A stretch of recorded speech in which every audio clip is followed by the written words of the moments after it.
ఏ పరిస్థితులతోటి మళ్ళీ వైఎస్ఆర్సీపీని వీడాల్సి వచ్చిందంటే ఏం చెప్తారు? నన్ను పొగబెట్టి బయటికి పంపించారు తప్ప నేను వెళ్ళలేదు కదా. నేను ఆవిడ రాజకీయ రంగ ప్రవేశం చాలా ఇబ్బంది పెట్టే పరిస్థితులు జరిగింది. ఆ రోజు పార్టీ కార్యాలయం కార్యకర్తలంతా ధ్వంసం చేయడం వాస్తవమే వస్తే నీకు టికెట్ ఇస్తామని ఆయన పిలిచాడు. ఆయన ఆ సందర్భంలో అక్కడ ఉన్నటువంటి కొద్దిమంది లీడర్లు టీడీపీలోకి వెళ్ళలేదు సార్. ఇప్పుడు మీరు లేదు బీఫామ్ ఇచ్చారు. ఇచ్చారు. మిమ్మల్ని ఎందుకు రానివ్వకూడదు అనుకున్నారు అప్పటికప్పుడు? మళ్ళీ ఇదంతా పొలిటికల్ క్రైసిస్ సార్. ఇందులో ఏముంది నాయకత్వం ఇది. నారాయణ గారి మీద అంతలాగా ప్రెషర్ చేసిన వ్యక్తులు ఎవరు సార్ అప్పుడు టీడీపీలో? ఎందుకు ఇంకా వ్యక్తుల పేర్లు అనవసరం సార్. ఇది రెండోసారి మీకు షాక్. చాలా షాక్ అది కూడా. ఆ తర్వాత మీరు రెబల్గా పోటీ చేసినట్టున్నారు. చేశాను. కేవలం గుర్తు పెట్టుకొని. ఏముందా లాస్ట్ గుర్తు ఏంటి sir? Note first time introduce అయింది. దానిపైన మీది దానిపైన అది ఉంటుంది. వైఎస్ఆర్ కాంగ్రెస్ పార్టీ ఇప్పుడు తెలుగుదేశం పార్టీ ఎమ్మెల్యేగా గెలుపొందుతానని ఒక భరోసాలో మీరు ఉన్నారు. అతనికి ఓటు రావడం మొదలుపెట్టి నాకు ఓటు రావడం తగ్గిందో అప్పుడే అర్థమైపోయింది. కిడార్ సర్వేశ్వరరావు గెలిచిన తర్వాత ఏమనిపించింది సార్ అసలు మీకు అప్పుడు? అంటే పొలిటికల్ స్ట్రక్చర్లో ఉన్నటువంటి కొన్ని పొరపాట్ల వల్ల, ఎలక్షన్ కమిషన్ వాళ్ళు చేసినటువంటి పొరపాట్ల వల్ల నా ఓటమైంది. మావోయిస్టుల చేతిలో ఆయన కాల్పులు గురవడం, చనిపోవడం జరిగింది. ఆ ఇన్సిడెంట్ గుర్తుందా సార్? అసలు ఏం జరిగింది? అది నిజంగా దురదృష్టమైన సంఘటన సార్. అది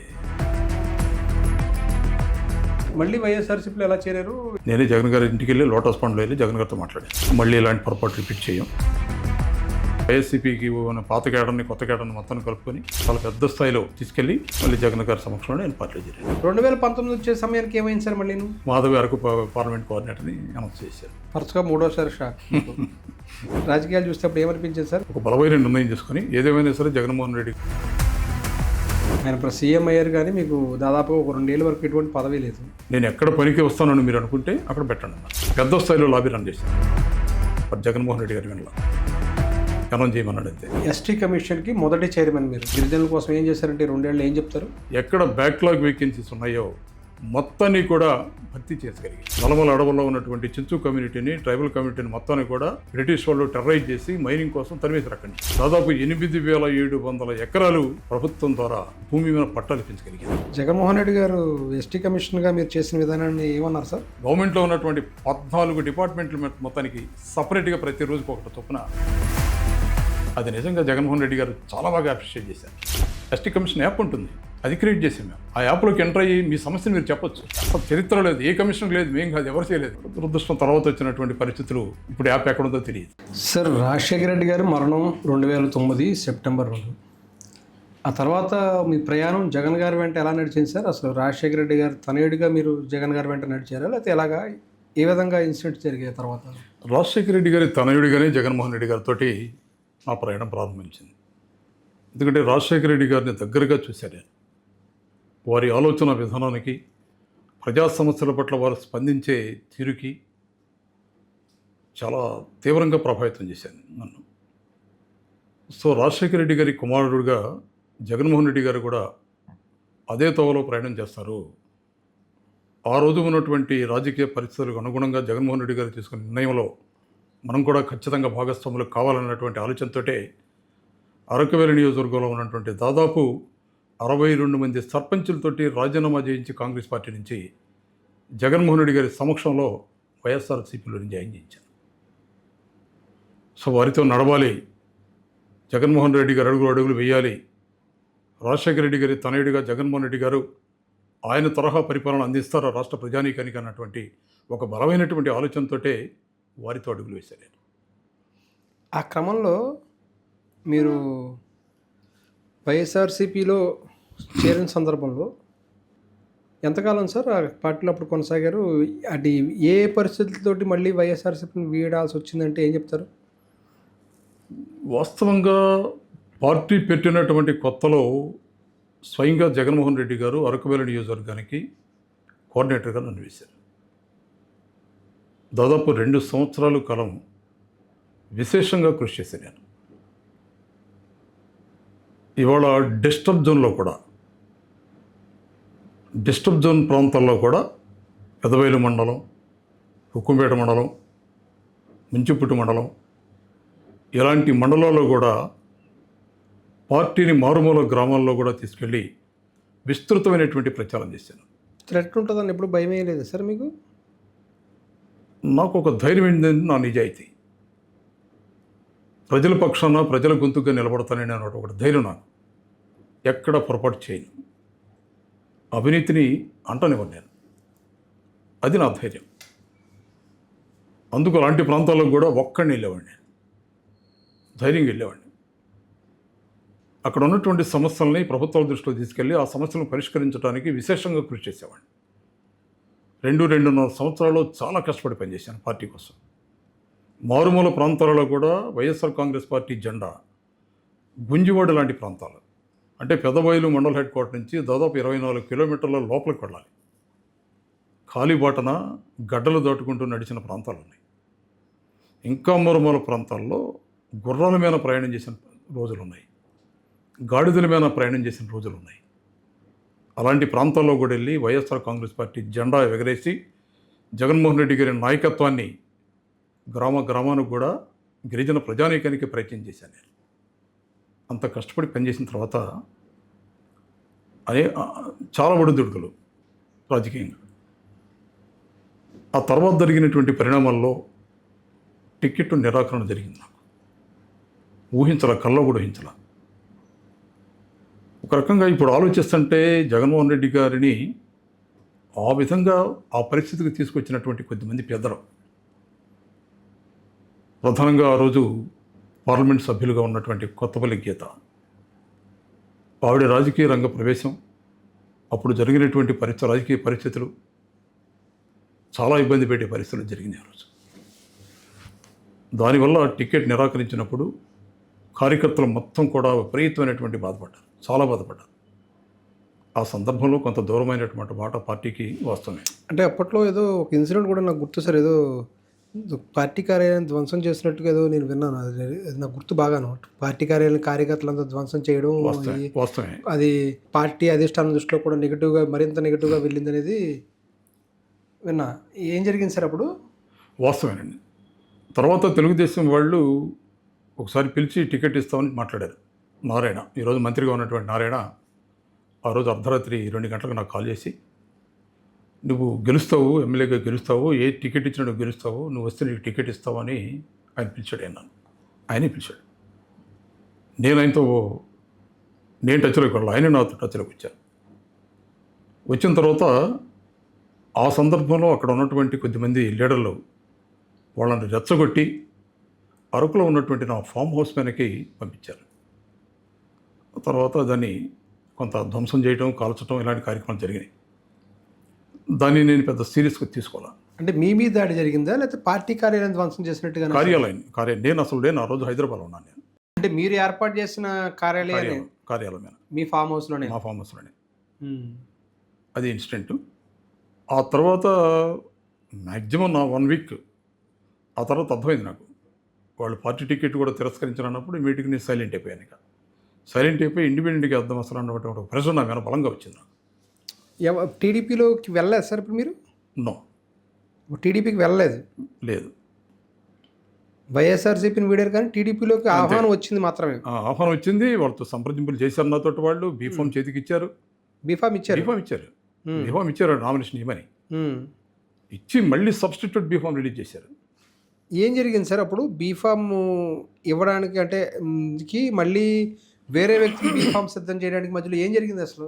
నారాయణ ప్రధానమైనటువంటి రోల్ ప్లే చేశారు. ఈ జిల్లాలో ఉన్నటువంటి తెలుగుదేశం పార్టీ నాయకులు చాలా ప్రధానమైనటువంటి రోల్ ప్లే చేశారు. అంటే మిమ్మల్ని ఎందుకు రానివ్వకూడదు అనుకున్నారు అప్పటికప్పుడు? మళ్ళీ ఇదంతా పొలిటికల్ క్రైసిస్ సార్. ఇందులో ఏముంది? నాయకత్వం మధ్య ఘర్షణ. అంటే ఇప్పుడు మిమ్మల్ని రావాలనుకున్న వ్యక్తి, అంటే ఇక్కడ అరకులోకి ఈయన పోటీ చేస్తే నెగ్గుతారు అనుకుని మీ దగ్గరికి వచ్చిన వ్యక్తి 100% మళ్ళీ మీకు టికెట్ ఇవ్వకుండా ఉండాలని ఎందుకు అనిపించింది? అంతలో వారం రోజులు ఎందుకు మార్పు వచ్చింది? నారాయణ గారిని అడిగాను, నాకు బీఫామ్ ఇచ్చి సబ్స్టిట్యూట్ బీఫామ్ మీరు వేరేకి ఇచ్చారు, మీరు గెలుస్తారని అడిగాను. నువ్వు సపోర్ట్ చేస్తే గెలుస్తాము, నువ్వు సపోర్ట్ చేయకపోతే గెలవన్నాడు. నేను సపోర్ట్ చేయను, ఖచ్చితంగా చేయను. అయితే మేము గెలవన్నాడు. మరి గెలవనప్పుడు మీరు ఎందుకు ఇచ్చారు? నాకు ఇస్తే నేను గెలుస్తాను కదా అన్నాను. గెలుస్తారు, మరి ఎందుకు విత్డ్రా చేశారంటే ఇక్కడ ఉన్నటువంటి ప్రెషర్స్, పరిస్థితులు అలా వచ్చినాయి అన్నాడు. నారాయణ గారి మీద అంతలాగా ప్రెషర్ చేసిన వ్యక్తులు ఎవరు సార్ అప్పుడు టీడీపీలో? ఇక్కడ జిల్లా నాయకత్వం సార్. ఎవరు చేస్తారు ఇంకా? అంటే మీకు తెలిసి ఉంటుంది కదా ఎవరు చేసి ఉంటారన్నది. ఇది ఇప్పుడు వాటిని ప్రస్తావించడం వల్ల వచ్చే ప్రయోజనం కూడా లేదు కదా. ఎందుకు ఇంకా వ్యక్తుల పేర్లు అనవసరం కదా సార్. జిల్లా నాయకత్వానికి కొద్దిమందికి వేరే ఆలోచనలు వచ్చి ఉండొచ్చు. పవర్ పాలిటిక్స్లో ఈయన కూడా భాగస్వామి అవుతాడేమో అని ఒక సందేహం వచ్చి ఉండొచ్చో అనిపించింది నాకు. రాజకీయాలు అదే కదా ప్రధానం. ఎప్పుడు సార్ మీకు ఇప్పుడు వైఎస్ఆర్సీపీ నుంచి ఎప్పుడు బయటకు వచ్చారప్పుడు 14 ముందా లేకపోతే 14 14 ఎలక్షన్ ముందే? అయిపోయిన తర్వాత ఎలక్షన్స్ ముందు. అంతే ముందు. ఆ సమయంలోనే తెలుగుదేశం పార్టీ సంప్రదింపులు జరపడం, ఉమ్. ఇది రెండోసారి మీకు షాక్. చాలా షాక్ అది కూడా మాకు. ఫస్ట్ టైం 2009లో మీకు పనిచేసిన నియోజకవర్గంలో విభజన జరగడం, అరకు మీ దాంట్లో ఉన్నప్పటికి కూడా మీకు అవకాశం రాకపోవడం, రాజశేఖర రెడ్డి గారు ఏమీ చేయలేని పరిస్థితి అప్పుడు. రెండోసారి ఆయన తనయుడుగా మీరు ఆయన దగ్గరికి చేరితే ఆయన కూడా ఇవ్వలేని పరిస్థితి. అవును. చేరదీసుకున్న నెగ్గుదారు అనుకున్న తెలుగుదేశం పార్టీ కూడా మిమ్మల్ని చేరదీసినట్టే చేరదీసి వారం రోజుల్లో మీకు సబ్స్టిట్యూషన్గా ఇంకొక బీ ఫారం. అవును. రెండో షాక్. ఏం జరిగింది సార్ అప్పుడు, ఏమనిపించింది? కొంచెం బాధ అనిపించింది. అంటే ట్రెడిషనల్ పొలిటికల్ స్ట్రక్చర్ ఈ దేశంలో ఎలా ఉంది, ఇది కరెక్ట్ విధానం కాదేమో అనేటువంటి బాధ వేసింది నాకు. వాస్తవం అది. ఆ తర్వాత మీరు రెబల్గా పోటీ చేస్తుంటున్నారు కదా? చేశాను. చాలా ప్రశ్న ఉంది నాకు. ఎందుకు జరిగిందంటే ఆ రెబల్గా పోటీ చేయడం అనేది కూడా నామినేషన్ వేయడానికి ఆ బీఫామ్తో నేను వెళ్ళాను. దాదాపు ఒక 20,000 మందితో ర్యాలీ చేసి వెళ్ళాను నేను. అరకు చరిత్రలో అంత పెద్ద ర్యాలీ ఎప్పుడు జరిగి ఉండదు. ఇండిపెండెంట్గా కాదు, ముందు అంత పెద్ద ర్యాలీ తెలియదు. నేను వెళ్ళి నామినేషన్ వేశాను. నామినేషన్ వేసిన తర్వాత సబ్స్టిట్యూట్ తెలుగుదేశం పార్టీ కార్యకర్తగానే నాయకుడిగా ఎమ్మెల్యే క్యాండిడేట్గానే వేశాం. వేసిన అరగంటలో సబ్స్టిట్యూట్ బీఫామ్ రిలీజ్ చేశారు. దాంతో కార్యకర్తలు విపరీతంగా తిరుగుబాటు వచ్చింది. ఆ తిరుగుబాటు నా మీద ప్రెషర్ బిల్డప్ అయింది. బాగా ప్రెషర్ బిల్డప్ నాకు నా నామినేషన్ని ఇండిపెండెంట్గా డైవర్ట్ చేసుకునే బలమైనటువంటి ఒత్తిడి నా మీద వచ్చింది. తప్పలా నాకు. అది నిజంగా అదొక దురదృష్టమైనటువంటి సంఘటన. అది ఎలా అంటే ఎన్నికల సందర్భంలో మెజారిటీ ఓట్లు వచ్చి ఓడిపోయాను. అది ఒక విచిత్రమైన సంఘటన. ఆ ఎన్నికల్లోనే నోటా ఇంట్రొడ్యూస్ చేశారు. ఆ ఎన్నికల్లో ఫస్ట్ నాకు ఎలక్షన్ కమిషన్ గుర్తిందంటే కప్పు శాస్త్రం గుర్తు నాకు ఇచ్చారు. బాలుద్దర్ అనే ఒక అతను పార్లమెంటు కూడా నామినేషన్ ఇచ్చాడు. అతను ఎవరో తెలియదు. అతనికి కూడా కప్పు శాస్త్రం గుర్తించారు. ఎలక్షన్ కమిషన్ ఈ పొరపాటు చేయకూడదు. అసెంబ్లీలో ఒక క్యాండిడేట్కి గుర్తించిన తర్వాత పార్లమెంట్లో కూడా ఇంకో క్యాండిడేట్కి ఆ గుర్తు ఇవ్వకూడదు. అది నేను గుర్తించున్నట్లయితే నేను రిప్రజెంట్ చేస్తే వాళ్ళు మార్చుండేవాడు.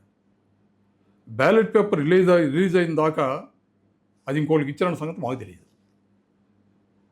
ఒక బ్రహ్మాండమైనటువంటి ఉద్యమాన్ని తీసుకొచ్చాం ప్రజల్లో. మేము రేయింబోళ్ళు కష్టపడ్డాం. ఓటర్ బూత్తులకు వెళ్ళిన తర్వాత ఫస్ట్ ఓట్ ఏం చేశారంటే చాలామంది చదువుకున్న వాళ్ళు రవిబాబు గుర్తు కప్పు శాస్త్రం గుద్దారు. కానీ మీరు బూత్తులకు వెళ్ళిన తర్వాత తెలిసిన ఫస్ట్ ఓటు పార్లమెంట్ ఓటు. చదువుకున్న వాళ్ళు, చదువుకోలేని వాళ్ళు చాలామంది ట్రైబ్స్ పాపం ఎడ్యుకేషన్ ఉండదు. కేవలం గుర్తుపెట్టుకొని ఫస్ట్ ఓటు తీసుకొని కప్పు శాస్త్రం గుద్దారు. ఆ ఫస్ట్ ఓటు పార్లమెంట్ ఇది. చదువుకున్న వాళ్ళు కాస్త విషయ పరిజ్ఞానం కలిగిన వాళ్ళు నా పేరు చూసుకొని నా పేరు చదువుకొని నాకేసారు ఓటు. దాదాపు 25,000 పైగా ఓట్లు వచ్చి అప్పుడు 26,000 ఓట్లు నాకు వచ్చినాయి. పార్లమెంట్ కింద వచ్చేసారు. అప్పుడు కప్పు శాస్త్రం గుర్తు పార్లమెంటుకు కూడా 27,000 ఓట్లు వచ్చినాయి. ఇంకొక విచిత్రం ఏంటంటే మేము ప్రచారం చేసేటప్పుడు నా గుర్తు బ్యాలెట్ పేపర్లో లాస్ట్ ఉంది. నాకు బ్యాలెట్ బాక్సులు కదా అప్పుడు లాస్ట్ ఉంది. పాపం చదువుకునే వాళ్ళు ఉంటారు, తెలియని వాళ్ళు ఉంటారు. లాస్ట్ గుర్తు కొట్టమని ప్రచారం చేశారు. లాస్ట్ గుర్తు కొట్టిన వాళ్ళు 18,000 మంది వచ్చారు. చూడండి ఏముందా లాస్ట్ గుర్తు ఏంటి సార్? నోటా ఫస్ట్ టైం ఇంట్రొడ్యూస్ అయింది. దానిపైన అది ఉంటుంది. ఎంత విచిత్రమైన పరిస్థితి చూడండి అసలు. దానికి 18,000 ఓట్లు దానికి వచ్చినాయి. సాధారణంగా చదువుకున్న తెలియదు. అందుకే మేము ప్రచారం అలా చేసాం. లాస్ట్ గుర్తని మీరు ప్రచారం చేశారు. నేను బెంగళూరు నుంచి బ్యాలెట్ బాక్సులు దాదాపు 100 బాక్సులు తెప్పించి 200 బాక్సులు తెప్పించి గ్రామంలోకి ఇచ్చి లాస్ట్ కొట్టండి ప్రచారం చేశాను. లాస్ట్ కొడితే అది నోటా 18,000 నోటా గెలిపోయింది. అది రికార్డు సాయేమో సార్? ఎప్పుడైనా అలా జరిగింది అసలు? ఫస్ట్ టైం 27,000 నాకు వచ్చినాయి. 27,000 ఏమన్నా నా ఓటు పార్లమెంట్ గెలిపింది. అసలు 18,000 ఇది. ఆ వాళ్ళు ద్వారా ఎవరో తెలియదు ఎవరికి. అతను ఏదో ప్రచారం సరదాగా వేస్తుంటాడు నామినేషన్ అంతే. అయినా 10,000 దీనికి అలా అనుకుంటే 70,000 పైన వద్దు. గెలుపు నాదే. అసలు ఓడిపోతాన్న ఆలోచన నాకు లేదు. ఎలక్షన్ అయిపోయి నేను వచ్చేస్తున్నాను. అయిపోయింది ఎలక్షన్ కంతికి కార్యక్రమంలో అరకులు అయిపోయిన తర్వాత నేను సేమ్ నైట్ నేను వస్తుంటే సుజీ కృష్ణ రంగారావు గారు నాకు ఫోన్ చేశాడు ఫస్ట్. ఆ రోజు ఆయన వైసీపీ ఎమ్మెల్యే. ఆయన ఫోన్ చేసి నేను అడిగాను, మీరు ఫోన్ చేస్తున్నారా, జగన్ గారు చేశారన్న. జగన్ గారు చేయమంటే చేస్తాను కదా, జగన్ గారు చెప్పన్నారు, మీరు గెలుస్తున్నారు, మీరు కొన్ని ఇబ్బందుల వల్ల ఇలా జరిగింది, మీరు ఇటు వెళ్ళొద్దు, జగన్ గారు మాట్లాడమన్నారు అని సుజయకృష్ణ గారు రంగారావు మాట్లాడారు. జస్ట్ ఇంకా అప్పటికి ఎలక్షన్ అయిపోయింది ఎలక్షన్ అయిపోయింది, ఓటింగ్ అయ్యి నేను వస్తున్నాను, ఇంకా కౌంటింగ్ కూడా అవ్వలే. వాళ్ళకి అప్పటికే ఇంటెలిజెన్స్ రిపోర్ట్ ఇచ్చారు. ఇక్కడ అరకులో రవిబాబు గెలుస్తున్నాడు ఇండిపెండెంట్గా, చీరాల్లో ఏమన్నా అమంతి కృష్ణమోహన్ గెలుస్తున్నాడు రిపోర్ట్ వెళ్ళిపోయింది ఆల్రెడీ. ఇద్దరు ఇండిపెండెంట్లు గెలుస్తున్నారు, వీళ్ళిద్దరని ఇంటెలిజెన్స్ రిపోర్ట్ వెళ్ళిపోయింది. సరే సార్ నేను ఇటు వెళ్ళనులేండి, జగన్ గారు అంటే నాకు అభిమానం, నేను ఎందుకు వెళ్తాను బయటికి, నన్ను పొగబెట్టి బయటికి పంపించారు తప్ప నేను వెళ్ళలేదు కదా, నేను లేదు నేను జగన్ గారితో ఉంటానని చెప్పాను. ఫోన్ పెట్టేశాం. ఈ కరెక్ట్గా ఈయన పెట్టేసిన తర్వాత 20 నిమిషాలకు మళ్ళీ ఫోన్ నాకు నారాయణ గారి నుంచి, నీ విషయంలో కొన్ని పొరపాట్లు జరిగాయి రవిబాబు గారు, మీరు గెలవబోతున్నారు, మీరు ఎక్కడికి వెళ్ళొద్దు, మీరు బాబు గారు మీతో మాట్లాడమన్నారు, మిమ్మల్ని ఆయన దగ్గర పెట్టుకుంటానన్నారు, ఆ మాట మీతో చెప్పన్నారు అని ఆయన ఫోన్. సర్లేండి రిజల్ట్స్ రావాలి కదని నేను ఫోన్ పెట్టేశాను. కామైపోయి అటు నుంచి జగన్ గారి దగ్గర నుంచి ఇటు వైఎస్ఆర్ కాంగ్రెస్ పార్టీ, ఇటు తెలుగుదేశం పార్టీ, రెండింటి మధ్య ఫోన్ వచ్చిన తర్వాత మీకు ఏమనిపించింది సార్? నెగ్గుతాము మనం గ్యారంటీగా, ఎలాగైనా సరే మనం గెలుపొందుతామని ఒక ఫీలింగ్లో ఉన్నారా? నాకు ప్రచారానికి వెళ్ళేటప్పుడే ప్రజల నుంచి స్పందన చూసినప్పుడు నాకు అర్థమైంది సార్. ఎందుకంటే ఇండియన్ పొలిటికల్ స్ట్రక్చర్లో కమ్యూనిటీ బేస్ తోటి సామాజిక సమీకరణల కార్యక్రమాన్ని ప్రధాన అగ్రభాగంగా చేసుకుని ఎన్నికలు జరుగుతాయి. ఆ రోజు అరకువేలి నియోజకవర్గంలో ఉన్నటువంటి 6 మండలాల్లో నా సామాజిక వర్గంలో నేను సింగిల్ ఓట్. నేను అలాంటిది ఏ గ్రామానికి వెళ్ళినా ఒక బ్రహ్మాండమైనటువంటి ఆదరణ నాకు ఉండేది. కులాలకి అతీతంగా తక్కువ సార్ అక్కడ, ఎస్టీస్ తక్కువ, టోటల్ ఎస్టీసే 99% ట్రైబల్ ఓట్. అది రాష్ట్రంలో సంపూర్ణమైనటువంటి ట్రైబల్ నియోజకవర్గాలు 2 ఉంటాయి సార్, ఒకటి అరకు, 2 పాడేరు.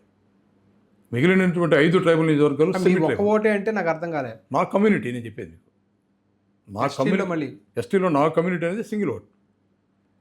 అయినా కూడా ఏ గ్రామానికి వెళ్ళినా వేలాది మంది ట్రైబల్స్ నా దగ్గరికి వచ్చేవాళ్ళు. వాళ్ళ ఆలోచన ఒకటే, నిజాయితీపరుడు, నిస్వార్థంతో రాజకీయ వ్యవస్థలోకి వచ్చాడు, ఇలాంటి వ్యక్తి మనకు కావాలి, తక్షణమే స్పందిస్తాడు. ప్రధానంగా నేను చేసే ఒక కార్యక్రమం ఏంటంటే, చాలా కార్యక్రమాలతో ఒక మేజర్ కార్యక్రమం, ఏజెన్సీలో ఆరోగ్యపరంగా ఎవరికైనా ఇబ్బంది ఉందంటే ఫస్ట్ ఫోన్ నాకు వస్తుంది. నాకు ఇమీడియట్గా వాళ్ళని తీసుకొచ్చి కేజీహెచ్లో చేర్పిస్తాను. చేర్పించి నాకున్నటువంటి ఫ్రెండ్స్ కానీ లేదా అక్కడ ఉన్నటువంటి డాక్టర్స్ తోటి ఫోన్లో మాట్లాడినా, లేకపోతే నేను వెళ్ళి పర్సనల్గా వాళ్ళ ఆరోగ్యాన్ని దగ్గరుండి చూసి మళ్ళీ వాళ్ళు తిరిగిలేదాకా వాళ్ళకి కావాల్సిన కార్యక్రమాలు చూసేవాడిని. కొన్ని వేలాది మందికి నేను అలా చేసేవాడిని. అది చాలా ఎక్కువ ప్రచారం జరిగేది గ్రామాల్లో. ఎందుకంటే పాపం వాళ్ళు విశాఖపట్నం కేజీహెచ్కి వచ్చిన తర్వాత మారుమూల ప్రాంతాల నుంచి వాళ్ళకి ఏం తెలియదు పాపం. ఇక్కడ వీళ్ళకి ఎవరైనా అండగా నిలబడే వ్యక్తులు కూడా ఇక్కడ ఉండరు ఎవరు. అలాంటిది నాలాంటి వ్యక్తి ఒక చేయూతగా ఇచ్చేసి దగ్గరికి వెళ్ళి డాక్టర్లకు చూపించేసి వాళ్ళకు ఉన్నటువంటి తింటున్నారా ఉంటున్నారా అనేటువంటి యోగక్షేమాలు అడిగి వాళ్ళు మళ్ళీ అన్నీ జాగ్రత్తగా చూసిన వాళ్ళు వెనకపోవటం అనేది వాళ్ళు చాలా ఆనందపడేవాళ్ళు. మనం సహాయం చేసేది ఒకరికిద్దరికి అయితే వాళ్ళు వేలాది మందికి చెప్పేవాళ్ళు. అది చాలా విస్తృతంగా ప్రచారం జరిగింది. దానివల్ల నేను ఏ గ్రామానికి వెళ్ళినా కూడా వేలాదిగా ట్రైబ్స్ వచ్చేసేవాడు. నాకు ఎమ్మెల్యేగా గెలుపొందుతానని ఒక భరోసాలో మీరు ఉన్నారు. కౌంటింగ్ ముందు రోజు వరకు అదే భరోసా. అవునండి, నేను ప్రజలకు చేశాను కాబట్టి ప్రజలు నన్ను ఆదరిస్తారని ఒక ఆలోచనతో ఉన్నారు. కౌంటింగ్ మొదలయ్యేప్పుడు ఎలా అనిపించింది సార్? టెన్షన్, ఆ వాతావరణం అది చూసి షాక్ సార్ మాకు. నేను కౌంటింగ్లో కూర్చున్నాను. ఫస్ట్ రౌండ్లోనే షాకింగ్ వచ్చింది. ఫస్ట్ రౌండ్లోనే ఎప్పుడైతే పార్లమెంట్లో ఉన్నటువంటి ఆ బాలుద్దర్ అనే క్యాండిడేట్కి అతనికి ఓటు రావడం మొదలుపెట్టి నాకు ఓటు రావడం తగ్గిందో అప్పుడే అర్థమైపోయింది మాకు పొరపాటు జరిగింది ఇక్కడ అనే సంగతి మాకు అర్థమైపోయింది. ఆ క్రమంలో నోటాకు వస్తున్నాయి ఓట్లు. నోటాకు ఓటు రావటం ఏంటి మాకు అర్థం కాల.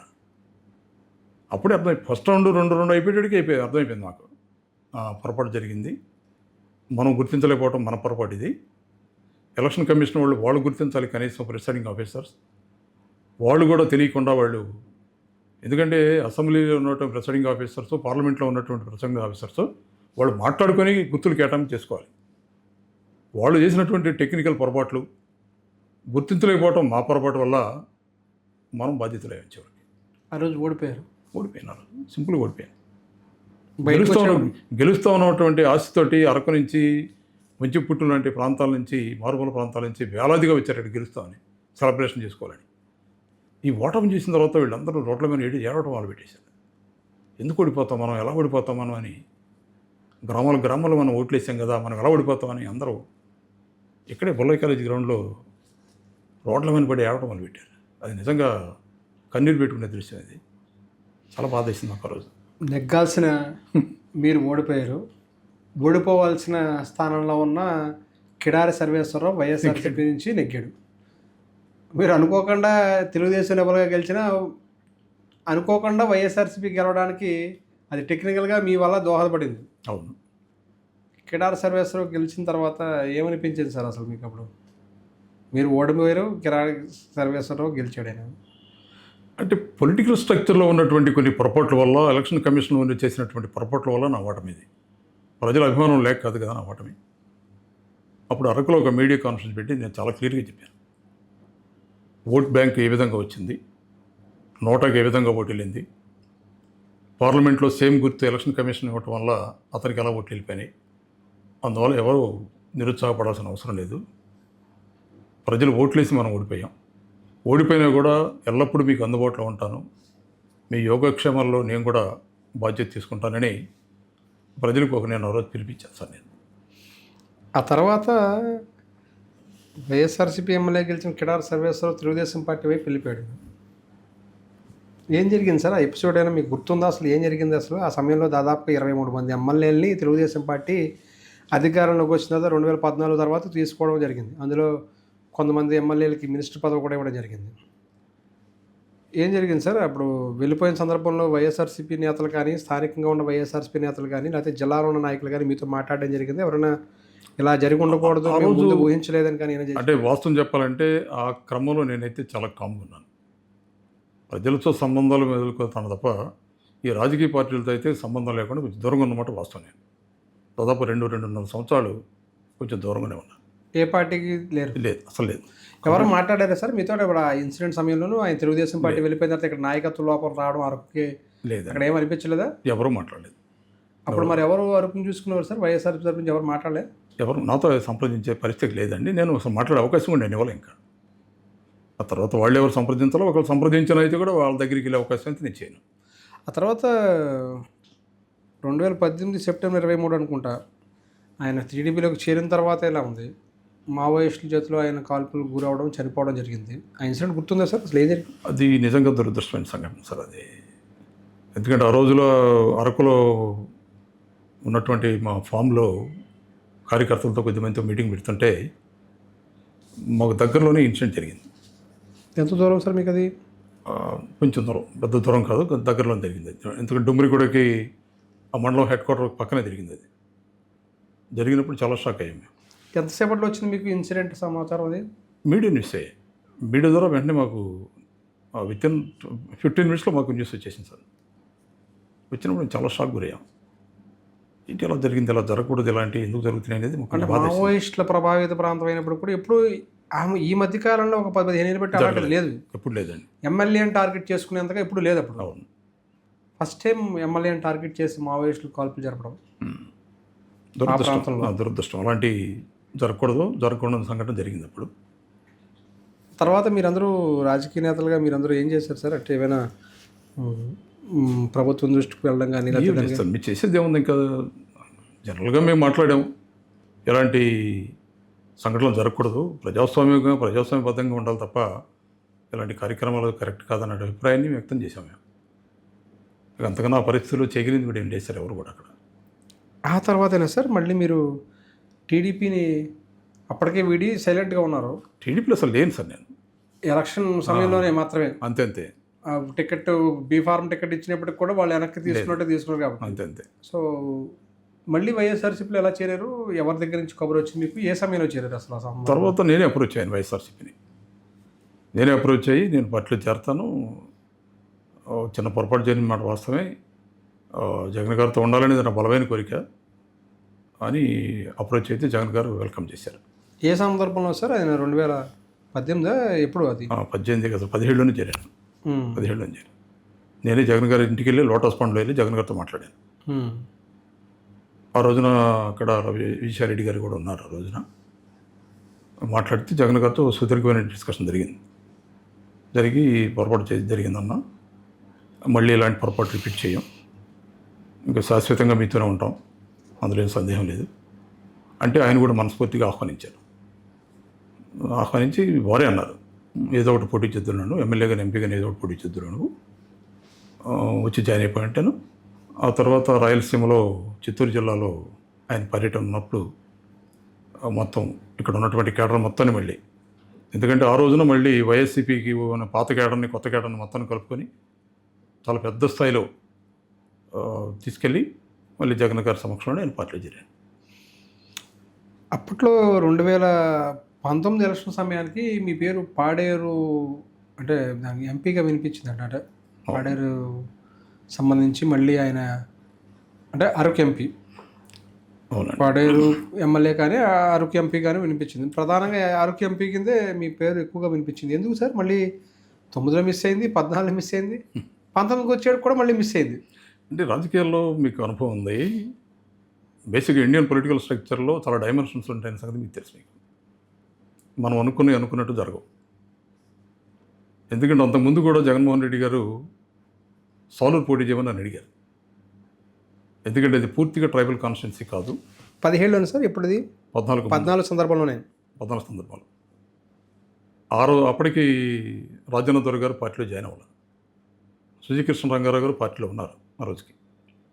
సుజయకృష్ణ రంగారావు గారు నన్ను రిక్వెస్ట్ చేశారు, ఎందుకు మాట్లాడితే అరకు అంటావు నువ్వు, సాలూరు మాకు పరిచయం ఉన్న కాన్స్టిట్యున్సీ, ఇక్కడ పోటీ చేయి అని వారు అడిగారు. జగన్మోహన్ రెడ్డి గారు కూడా చెప్పారు.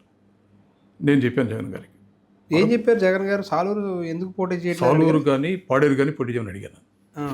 ఎందుకు అరకు అంటున్నావు అని అడిగారు సార్? అంటే ఈ జిల్లాలో ఉన్నటువంటి నాయకత్వం నుంచి ఆ రోజుకు చాలా ప్రెషర్ ఉంది జగన్మోహన్ రెడ్డి గారికి. ఆ ప్రెషర్ ఉన్నప్పుడు వారు ఆ ప్రెషర్కి అనుగుణంగా నా మీద ఎందుకు నువ్వు అరకు అంటున్నావు, సాలూరు పోటీ చేయొచ్చు కదా అని ప్రత్యామ్నాయం చూపించే ప్రత్యేకం చూపించారు నాకు. సాలూరు కానీ పాడేరు కానీ రెండు అడిగాను, ఆయన స్వయంగా అడిగాను. అడిగితే సాలూరు అప్పటికి నాకు కాన్స్టిట్యున్సీతో పరిచయం లేవు, పాడేరులో నాకు పరిచయాలు ఉన్నా కూడా నేను అభివృద్ధి చేసుకున్నటువంటి కేడర్ మొత్తం కూడా అరకులో ఉంది. ఇదే చెప్పే జగన్మోహన్ రెడ్డి గారికి, సార్ నా కేడర్ అంతా ఇక్కడే ఉంది, నాకు దాదాపు 20 సంవత్సరాల నుంచి ఆ కేడర్తో నేను అనుబంధం ఏర్పాటు చేసుకున్నాను. ఇవాళ వాళ్ళు వదిలేసి నేను బయటికి రావడం అనేది వాళ్ళ మోసం చేసినట్టు అవుతుంది సార్, నాకు ఇదే అవకాశం ఉండని అడిగాను. రేపారు అప్పుడు పాడేరు సాలూరు రెండు వద్దనుకున్నప్పుడు ఆ ప్రత్యామ్నాయం చూపించే బాధ్యత కూడా మీ మీద పెట్టినట్టున్నారు అక్కడ. అప్పుడు రాజన్న దొర గారిని తీసుకురమ్మని నాకు చెప్పారు. ఆ రోజు శాసనసభ్యుడిగా ఉన్నటువంటి సుజయకృష్ణ రంగారావు గారికి చెప్పారు. మీ ఇద్దరం కలిసి రాజన్న గారితో 3-4 సార్లు సంప్రదింపజేశాం. అప్పుడు రాజన్న దొర గారు వచ్చి పార్టీలో జాయిన్ అయిపోయారు. దానికి కంప్లీట్గా ఆ రోజు సారథ్యం వహించిందంతా సుజయకృష్ణ రంగారావు గారు. మీరు ఎంపీగా అనుకున్నారు, అరకు ఎంపీ అనుకున్నారు. ఎంపీగా అవకాశం 2019లో కూడా రాలేదు. ఆ సందర్భంలో ఏం జరిగింది సార్? అంటే అప్పుడు జరిగిన ఇన్సిడెంట్ ఏంటంటే సార్, గిడ్డీశ్వర్ గారు పార్టీ నుంచి బయటికి వెళ్ళిపోయారు. అప్పటికి వైసీపీ నుంచి పార్టీకి వెళ్ళిపోయారు యాజ్ ఎమ్మెల్యేగా. కొత్తపల్లి గీత ఏమో అరకు ఎంపీగా ఉండి అరకు ఎంపీగా ఉండి ఆవిడ పార్టీ నుంచి వెళ్ళిపోయారు. ఆవిడ గెలిచిన 2 నెలలకే పార్టీ నుంచి వెళ్ళిపోయారు ఆవిడ. ఈ ఇద్దరు విషయాలు మీరు పార్టీ అధిష్టానం దృష్టికి తీసుకెళ్ళారు సార్? 14 చాలా జరిగింది సార్, చాలా చర్చ జరిగింది. జగన్మోహన్ రెడ్డి గారితో చాలా డిస్కషన్ చేశాను నేను. అప్పటికి జగన్మోహన్ రెడ్డి గారు ఏంటంటే ఒక లేడీకి ఇవ్వాలి అన్నటువంటి అభిప్రాయాన్ని వారి మనసులో బలంగా పెట్టారు. అరకు పార్లమెంటు అసలు ఫస్ట్ ఇనిషియల్గా పార్టీ ప్రారంభించిన తర్వాత జగన్మోహన్ రెడ్డి గారు అరకు పార్లమెంటు నాకు ఇద్దామన్నటువంటి ఆలోచన ఆయన ఎక్స్ప్రెస్ చేశారు. దానికి కారణం ఏంటంటే కిషోర్ చంద్రదేవ్ అనే వ్యక్తి ఒక బలమైన వ్యక్తి, అతని మీద మంచి ఉన్నత చదువులు చదువుకున్నటువంటి వ్యక్తి, కొంచెం రాజకీయ అనుభవం కలిగినటువంటి వ్యక్తి ఉంటే బాగుంటుందన్నటువంటి ఆలోచనతో నాకే చెప్పారు స్వయంగా. ఇదే మాట అన్నారు. నాకు సంతోషం వేసి ఓకే అన్నాను నేను. అప్పుడు నన్ను విజయనగరానికి, శ్రీకాకుళానికి 2 జిల్లాలకి నన్ను పార్టీ ఇన్ఛార్జిగా చేశారు. ఎందుకంటే ఆ 2 జిల్లాల్లోనే దాదాపు 4 నియోజకవర్గాలు ఉంటాయి. సో యాక్టివ్గా దాదాపు 2 సంవత్సరాలు బలంగా తిరిగాను నేను. గ్రామానికి ఆ రోజున తిరిగాను నేను.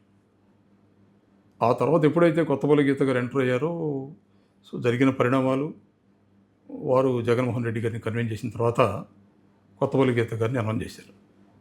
అంతవరకు మీ పేరే ఉంది. అప్పటిదాకా నేను ఆయనే చెప్పారు స్వయంగా. 2014 సమయానికి అంతవరకు మీ పేరే ఉంది అరకు ఎంపీగా. నేను ఎంపీ కాబట్టి నన్ను శ్రీకాకుళం, విజయనగరం 2 జిల్లాల ఇన్ఛార్జ్ చేశారు. సరే, అప్పుడు ఎంపీ ఇవ్వకపోతే కనీసం మీరు సాలూరు కానీ లేదంటే పాడేరు నుంచి పోటీ చేయమన్నారు. ఎమ్మెల్యే కింద పోటీ చేయమన్నారు. నేను పోటీ చేయలేనది చెప్పాను, క్లియర్గా చెప్పాను. నాకు అసలు క్యాడర్ లేదు, ఎవరు పరిచయాలు కూడా నాకు పెద్దగా లేవు కాదు. నాకు అరకులో నాకు క్యాడర్ ఉంది, నేను డెవలప్ చేసుకోగలిగాను, ఇక్కడే అవకాశం అని అడిగాను. అప్పుడు నాకు అగెనిస్ట్గా ఈ జిల్లాలో ఉన్నటువంటి కొద్దిమంది పెద్దలు, పార్లమెంట్ సభ్యులు, వీళ్ళందరూ కూడా జగన్ గారిని కన్విన్స్ చేసి అట్లీస్ట్ నాకు అసెంబ్లీ కూడా లేకుండా చేయగలిగారు. ఆ రోజు అరకు ఇవ్వలేదు. అరకు ఇవ్వలేదు, పాడేరు ఎలాగా పాడేరు రాలేదు.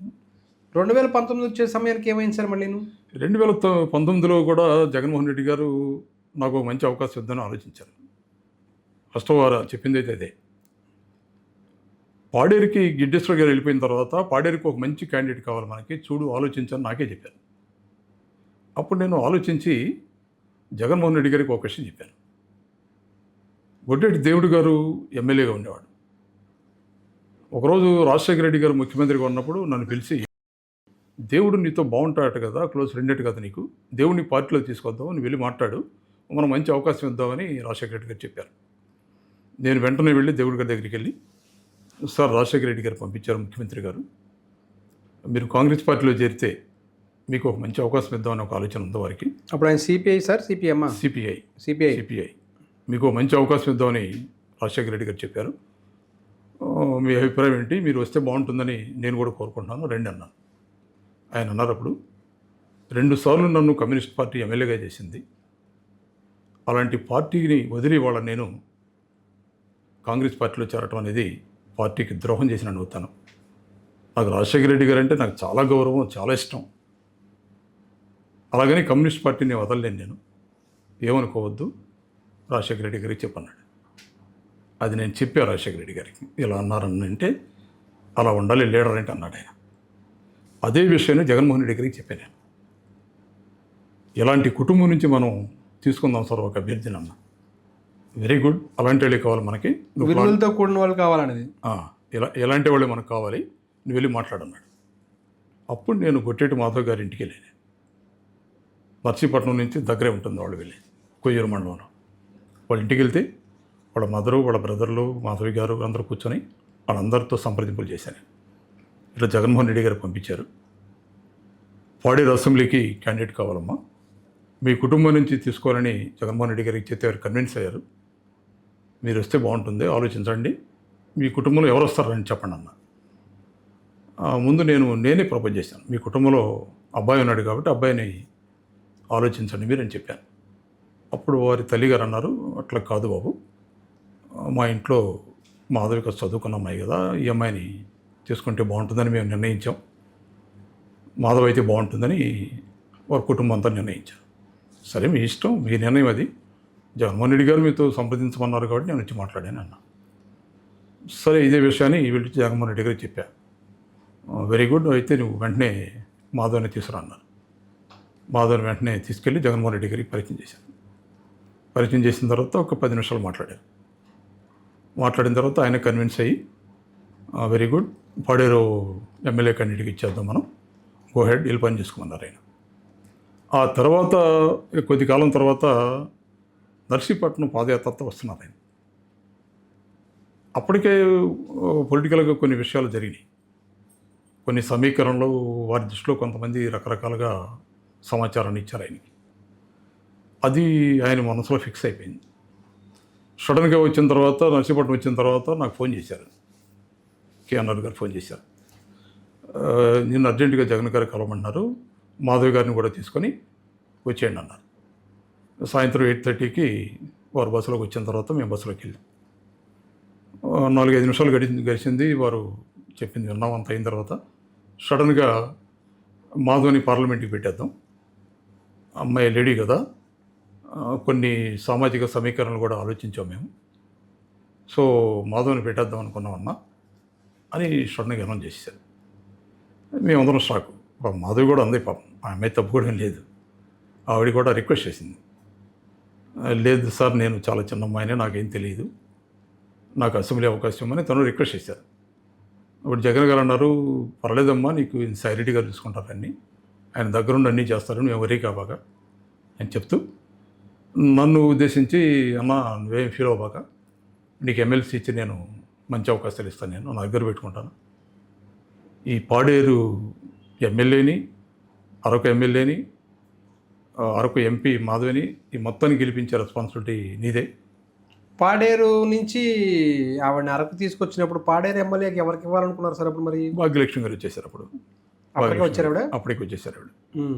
అప్పటికే వాళ్ళు ఫిక్స్ చేశారు, భాగ్యలక్ష్మి గారిని తీసుకుందామని ఫిక్స్ చేసి మాధవిని పార్లమెంట్కి తీసుకొద్దామని ఆలోచన చేసి ఈ మొత్తం మీటింగ్లో దాన్ని అనౌన్స్ చేశారు. మీ మీటింగ్లో, ఇన్నర్ మీటింగ్లో అప్పుడే అనౌన్స్ చేశారు, స్పాట్లో అనౌన్స్ చేశారు. మాకు చెప్పేసి వెంటనే చెప్పేశారు కేఆర్ గారికి, అనౌన్స్ చేసేయండి మాధవిని కోఆర్డినేటర్కి అనౌన్స్ చేసేమన్నారు. మేము ఇలా బస్ దిగాము, బస్ దిగంలోనే 2 నిమిషాల్లో న్యూస్ ఫ్లాష్ టీవీలో వచ్చేసింది, మాధవి అరకు పార్లమెంట్ కోఆర్డినేటర్ని అనౌన్స్ చేశారు. తరచుగా 3వ షాక్.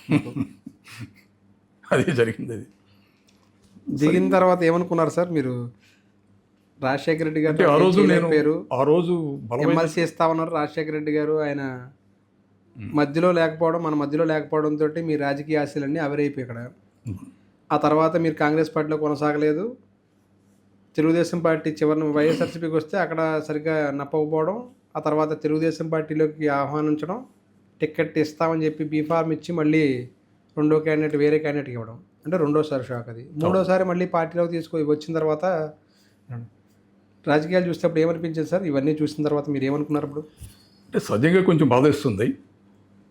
కాకపోతే ఏంటంటే ఈ అనుభవాలు ఒక గుణపాఠం అనుకున్నాను నేను. తప్పదు, ఈ వ్యవస్థలో ఉన్నప్పుడు దీనికి రెడీ అయ్యే మనం ముందుకు వెళ్ళాలని ఒక బలమైన నిర్ణయం చేసుకొని ఏదేమైనా సరే జగన్మోహన్ రెడ్డి గారితో కలిసి వెళ్ళాలి అన్నటువంటి ఒక బలమైన నిర్ణయంతో ముందుకెళ్ళాను. మరి ఆ సందర్భంలో వైఎస్ జగన్మోహన్ రెడ్డి గారు నాకు న్యాయం చేస్తారు అని అనుకున్నారా సార్? భావన అనిపించిందా? ఆయన చాలా స్పష్టమైనటువంటి క్లారిటీ ఇచ్చారు జగన్మోహన్ రెడ్డి గారు. నా మాట నమ్మన్నా నువ్వు, దీన్ని నేను దగ్గర పెట్టుకుంటా, నా మాట నమ్ము, నేను నీకు మాట. 2019 సందర్భంలో చాలామందికి ఆయన ఎమ్మెల్సీ ఇస్తామని ఇవ్వలేని పరిస్థితి, ఇస్తామని చెప్పారు కానీ అధికారంలోకి వచ్చిన తర్వాత ఎమ్మెల్సీ కూడా ఇవ్వలేని పరిస్థితి వచ్చింది. సమీకరణాలు మారిపోవడంతో ఆయన ఎమ్మెల్సీ ఇవ్వలేని పరిస్థితుల్లో మీకు ఎమ్మెల్సీ ఇస్తాను అంటే నమ్మగలిగారు సార్ మీరు? నమ్మకం కలిగింది నాకు. ఆ రోజు వారు చెప్పినటువంటి మాటలు నాకు బలమైనటువంటి నమ్మకం కలిగిన తర్వాత నేను ఒక నిర్ణయానికి వచ్చాను, ఇంకెలాంటి పరిస్థితుల్లో వైఎస్ఆర్ కాంగ్రెస్ పార్టీలో ఉండాలి, జగన్మోహన్ రెడ్డి గారితో కలిసి ఉండాల్సిందే, అధికారం ప్రధానం కాదు,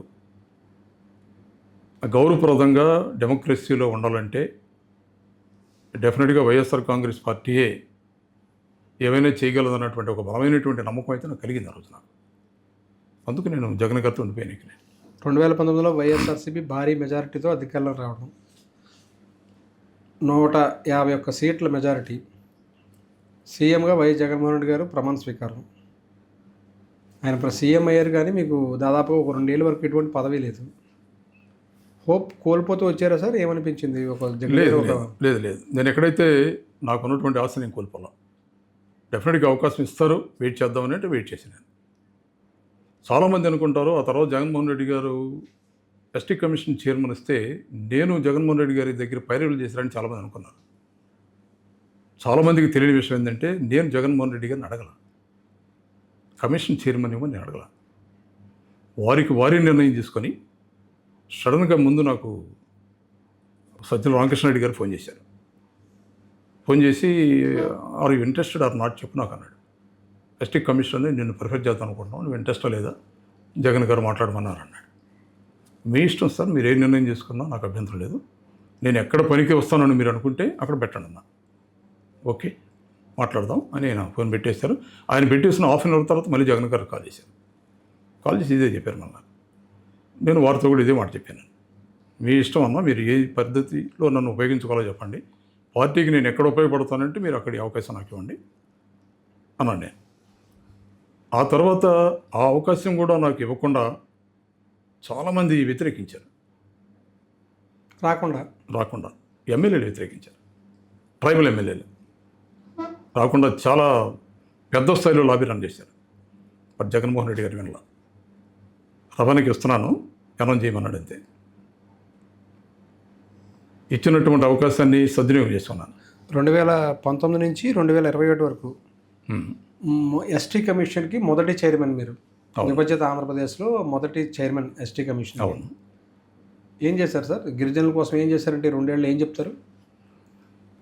వాస్తవంగా ఈ ప్రతిపాదన ఎన్నో సంవత్సరాల నుంచి ఉంది. రాష్ట్రంలో ఎస్టీసీకి సపరేట్గా చైర్మన్ ఉంటేనే సమస్యలను పరిష్కరించుకోవడానికి ఒక వేదిక అవుతుంది. రాజ్యాంగపరమైనటువంటి హక్కుల్ని పరీక్షించుకోవాలంటే సపరేట్గా ట్రైబల్స్కి ఒక కమిషన్ ఉండాలన్నటువంటి ఆలోచన ఎంతో కాలం నుంచి ఉంది. ఎన్నికల సందర్భంలో జగన్మోహన్ రెడ్డి గారు కూడా మాటిచ్చారు, అధికారంలోకి వచ్చిన వెంటనే కమిషన్ సపరేట్ చేస్తాము అని. ఇచ్చిన మాట ప్రకారం మొట్టమొదటిసారి ఎస్టీ కమిషన్ రాష్ట్రంలో ఏర్పాటు చేసినటువంటి ఘనత జగన్మోహన్ రెడ్డి గారిది. నాకు ఇచ్చినటువంటి అవకాశాన్ని సంపూర్ణంగా సద్వినియోగం చేశాను. రాష్ట్రంలో ఉన్నటువంటి 13 జిల్లాలు తిరిగి నేను అన్ని కలెక్టరేట్స్లో రివ్యూ పెట్టి రూల్ ఆఫ్ రిజర్వేషన్ పొజిషన్ని రివ్యూ చేశాను. ప్రభుత్వానికి నివేదిక ఇచ్చి ఏ డిపార్ట్మెంట్లో రూల్ ఆఫ్ రిజర్వేషన్ ఇంప్లిమెంట్ కావట్లేదో, ఎక్కడ బ్యాక్లాగ్ వేకెన్సీస్ ఉన్నాయో మొత్తాన్ని కూడా భర్తీ చేయగలిగాను. చాలా పెద్ద స్థాయిలో రిక్రూట్మెంట్ జరిగింది ఆ రోజున. అలాగే జిల్లాలు మొత్తం తిరిగి అటవీ హక్కుల చట్టం క్రింద ఏ అటవీ ప్రాంతాల్లో భూములు గిరిజనులు సాగు చేసుకుంటున్నారో, ఎందుకంటే నల్లమల ఫారెస్ట్ కావచ్చు, చిత్తూరు ఫారెస్ట్ కావచ్చు, శ్రీశైలం ఫారెస్ట్ కావచ్చు, అలాగే శ్రీకాకుళం ఫారెస్ట్, రాష్ట్రంలో ఉన్నటువంటి అన్ని అటవీ ప్రాంతాలు తిరిగాను నేను. మారుమూల ప్రాంతాలకు కూడా వెళ్ళాను. అక్కడ ఎక్కడైతే గిరిజనుల భూములు అటవీ హక్కులు సాగు చేసుకుంటున్నారో ఆ చట్టం కలిగిలో అర్హత కలిగినటువంటి ప్రతి గిరిజనుడికి దాదాపు 8,700 ఎకరాలు ప్రభుత్వం ద్వారా భూమి మీద పట్టాలు ఇప్పించగలిగాను. అది నిజంగా చాలా గ్రేట్ అచీవ్మెంట్. మీకు చిన్న ఎగ్జాంపుల్ చేస్తాను. ఒక కేసు, శ్రీశైలం అడవుల్లో పెద్ద చెరువు అని ఒక గ్రామం ఉంటుంది.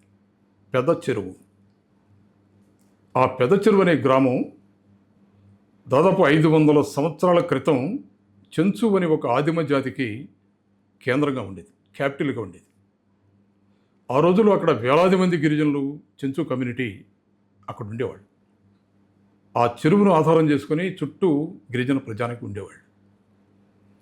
నేను అక్కడికి వెళ్ళేటప్పుడు అక్కడ ఉన్నటువంటి గిరిజన సంఘాలతో మాట్లాడి, మనం రోడ్డు ప్రక్కన ఉన్నటువంటి గిరిజన గ్రామాల్లో కార్యక్రమాలు చూడటం కాదు, ప్రభుత్వ సౌకర్యాలు ఎక్కడైతే వెళ్ళటం లేదో అలాంటి గ్రామాలు మనం సందర్శించాలి. నిజంగా ఇండిపెండెంట్ ఇండియాలో ఎవరైతే ఈ కార్యక్రమాలు నోచుకోక సంక్షేమానికి అభివృద్ధికి దూరంగా ఉన్నారో అలాంటి గ్రామాలు చూద్దాం అని అక్కడ ఉన్నటువంటి సంఘాలను అడిగితే వాళ్ళు నాకు సైట్ చేశారు. పెద్ద చెరువు అనే గ్రామానికి వెళదాం, ఈరోజు కూడా అనే గ్రామానికి రోడ్లు లేవు, అక్కడ ప్రభుత్వ కార్యక్రమాలు ఏ విధంగా జరుగుతున్నాయో మీరు చూడాలి అని నేను మాట్లాడాను. అక్కడ బయలుదేరాను. కర్నూలు నుంచి దాదాపు చాలా దూరం, అది మెయిన్ రోడ్డు కొంత దూరం వెళ్ళిన తర్వాత ఆత్మకూరుకి వెళ్ళిన తర్వాత ఆత్మకూరు నుంచి 28 కిలోమీటర్లు ఫారెస్ట్లోకి వెళ్ళిపోవాలి.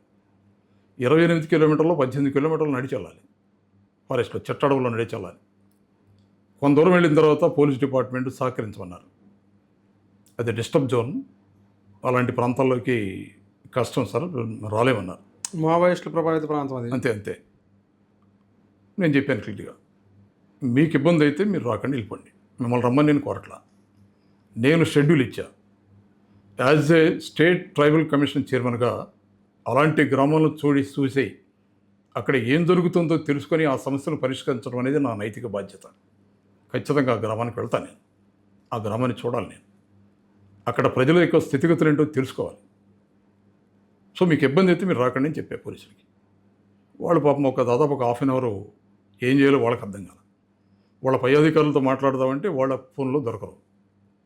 హాఫ్ అన్ అవర్ తర్వాత వాళ్ళు సంప్రదింపులు చేసుకొని ఫారెస్ట్ డిపార్ట్మెంట్ వాళ్ళతో మాట్లాడుకొని దాదాపు 30-40 మంది అధికారులు నాతో రావడానికి సిద్ధమయ్యారు. నేను చెప్పాను వాళ్ళకి, ఒకటే చెప్పాను, ఎలాంటి అసాంఘిక కార్యక్రమాలు జరగవు. ఎందుకంటే కమిషన్ ఒక మంచి ఆలోచనతో అక్కడికి వెళ్తుంది. వాళ్ళకి బాగోగులు చూసి వాళ్ళకి న్యాయం చేయాలనే ఉద్దేశంతో మనం వెళ్తున్నాం. కాబట్టి మీరు ఎవరూ వర్రీ కావాల్సిన అవసరం లేదని ఒక భరోసా ఇచ్చిన తర్వాత వాళ్ళందరూ ముందుకు వచ్చారు. సో అందరం వెళ్ళాం లోపలికి. ఆ గ్రామానికి వెళ్ళిన తర్వాత చాలా విచిత్రమైనటువంటి పరిస్థితులు మాకు కనబడ్డాయి. ఆ గ్రామానికి ఈ రోజుకి రోడ్డు లేదు. నాడు నేడు కింద ఒక స్కూలు చాలా బ్రహ్మాండంగా కట్టించారు. చాలా బాగుంది, రంగులేసే స్కూల్. ఫస్ట్ స్కూల్ చూద్దామని స్కూల్లోకి వెళ్ళాం. ఒక టీచర్ ఉన్నాడు, 4 విద్యార్థులు ఉన్నారు. నేను టీచర్ని అడిగాను, అదేంటి 4 ఉన్నారు, గ్రామంలో పిల్లలు ఎంతమంది ఉన్నారు? 42 మంది ఉన్నారు.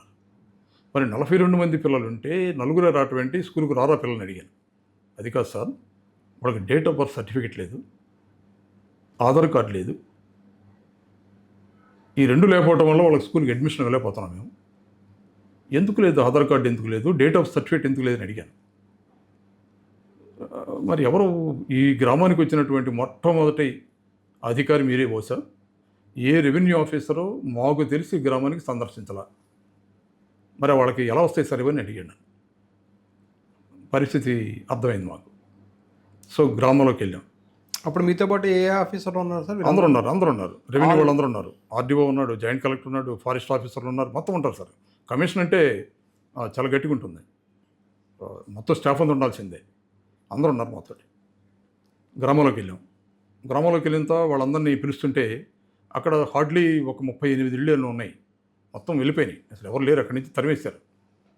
ఎందుకంటే బ్రిటిష్ వాళ్ళ హయాంలో అక్కడ మైనింగ్ జోన్ ఉంటుందనే ఉద్దేశంతో, ఆ మైనింగ్ని కొల్లగట్టాలనే ఉద్దేశంతో నల్లమల అడవుల్లో ఉన్నటువంటి చెంచు కమ్యూనిటీని, ట్రైబల్ కమ్యూనిటీని మొత్తాన్ని కూడా బ్రిటిష్ వాళ్ళు టెర్రరైజ్ చేసి మైనింగ్ కోసం తరిమేశారు.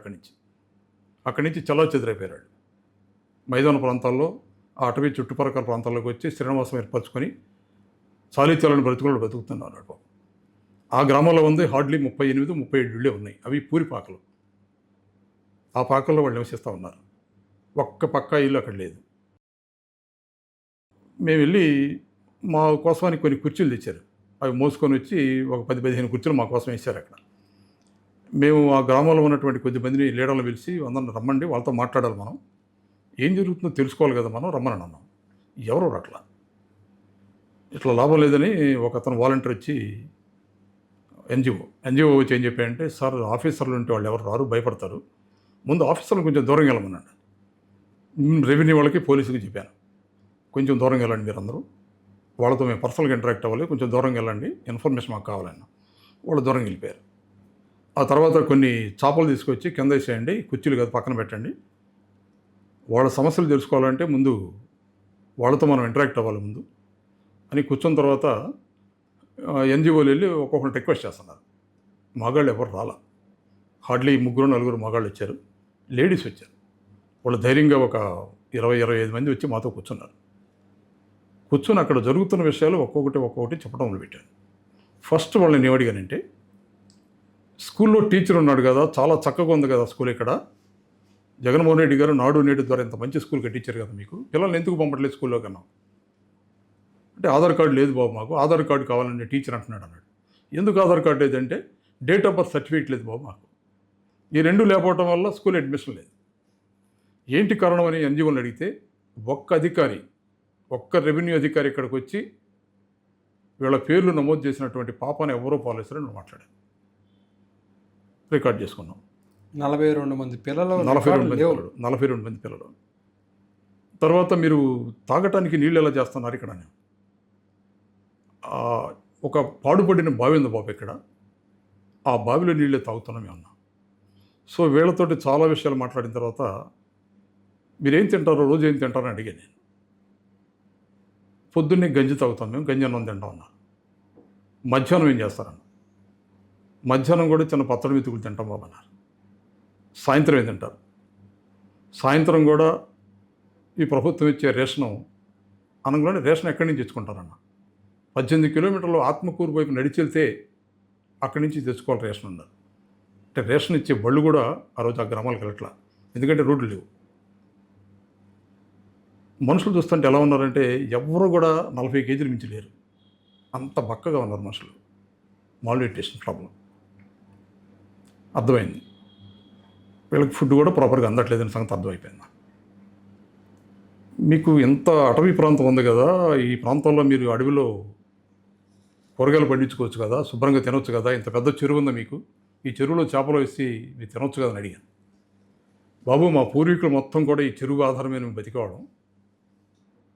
ఈ పెద్ద చెరువును ఆశ్రయం చేసుకుని మా గిరిజన గూడాలన్నీ కూడా దీని చుట్టూ ఉండే మా గ్రామాలన్నీ కూడా అడవిలో చెరువుల ద్వారా ఆ చేపలు పట్టుకొని ఆ చేపలు తినే మా జీవితానం కొన్ని తరాలు కొనసాగింది. ఈ అడవిలో ఉన్నటువంటి ఆ భూమిని మొత్తం మేము సాగు చేసుకొని ఆ భూమిలో పండే చిరుధాన్యాలు మేము తినేవాళ్ళం. ఇవాళ ఫారెస్ట్ అధికారులు వచ్చి ఆ భూమి అంతా ఫారెస్ట్ అధికారులదని చుట్టూ కంచేసి మమ్మల్ని అక్కడి నుంచి తరిమేశారు. మమ్మల్ని ఈ చెరువులో కూడా మేము దిగకుండా చేపలు పట్టుకొని తినకుండా ఈ చెరువు ఫారెస్ట్ డిపార్ట్మెంట్ది, మీరు దిగడానికి వెళ్ళేదని మమ్మల్ని అరికట్టేశారు. చాలా కష్టాలతో బ్రతుకుతున్నాం బాబా అన్నారు. ఫారెస్ట్ ఆఫీసర్ని పిలిచాను నేను. అటవీ హక్కుల చట్టం ఎప్పుడు వచ్చింది చెప్పండి అన్న. 2005లో వచ్చింది. అసలు తెలుసా మీకు ఈ చట్టం ఎందుకు వచ్చిందో తెలిసి అడిగాను. ఆయనకి తెలియదు, ఆ డిఎఫ్ఓకి తెలియదు చట్టం ఎందుకు వచ్చింది, దాని పూర్వపరాలు ఏంటో. చట్టం ఉందని తెలిసి ఆయనకి, బట్ దాని పూర్వపరాలు, దాని హిస్టరీ ఏంటో ఆయనకి తెలియదు. నేను చెప్పాను అప్పుడు, అటవీ హక్కుల చట్టం అనేది ఆషామాష చట్టం కాదు. ఇది కొన్ని వందల సంవత్సరాల నుంచి భారతదేశంలో ఉన్నటువంటి గిరిజన ప్రజలు వాళ్ళ ప్రాణ త్యాగాల నుంచి వచ్చినటువంటి చట్టం.